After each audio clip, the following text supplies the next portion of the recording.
Tag. You're it.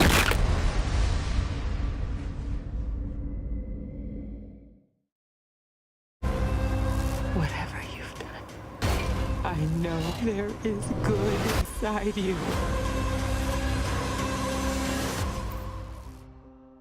You know, if things were different, this could have been a found footage movie. We're talking about Brightburn. Why do I want to say something else? I don't know. Brightburn is a film about a superhero that kills people. It's not that superhero, stop. You probably heard of this movie in some form by now, but James Gunn producing it. Basically, if I were to sum up Brightburn, is that it's a horror film with the plot beats of the Superman origin story, but it goes in a completely different direction. Now, with that said, I kind of like this movie. He may look like us. He's not like us. If you thought James Gunn was edgy in Guardians of the Galaxy, you don't know anything. Brightburn is a film that really emulates a lot of James Gunn's earlier work. And I say that in terms of like tone and content. Like it's a horror movie. People are gonna get mangled. It has a downer ending. I like the film as a horror film. I think the acting was fine.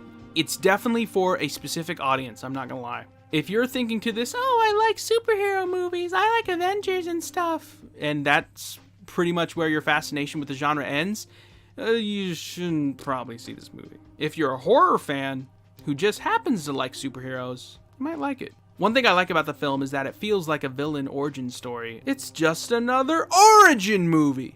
People are comparing this film to like The Omen and other creepy kid stories where they start to get evil and stuff like that, and like the adults are trying to deal with it. I think this film does a lot of things different with its superhero, Superman-esque angle. By the end of the film, it doesn't try to illustrate the kid as like, oh, you should sympathize with him because he was bullied. No, he's a jerk. He's gonna be a villain, and if you stay through the credits, he does.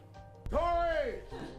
You're safe now. There was one concern that I had with the film, judging from some certain shots and some certain things, where I thought it was gonna go into a direction where I did not want it to go, like the squicky kind. Like, no, please don't go there. Like, yeah.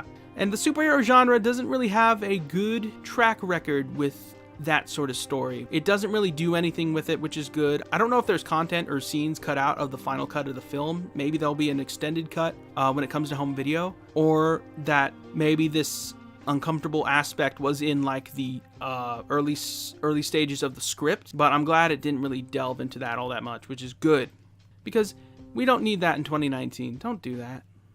I will agree with some critics. It does feel like a slasher movie, like if Superman was Jason Voorhees, pretty much like that. So I recommend it to horror fans more than I do superhero fans, judging from what I know from both audiences.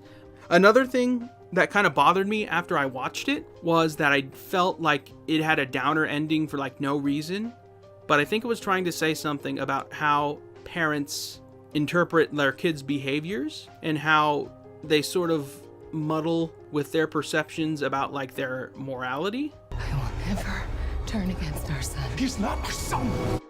Once you reach the climax and it's very short resolution, I think that idea becomes clear of what the film was trying to say with this sort of subject matter. That may not come clear to some people, which, you know, different films have different audiences for very different reasons. If this interests you at all, I recommend seeing Brightburn. If it doesn't, or if there's anything that I said that doesn't, like, it's not worth it. It's not for the Avengers audience. It's for horror, obviously. But you know what? I enjoyed it. It's gonna be a cult movie, just like Alita Battle Angel sort of is probably gonna become. I thought it was fine.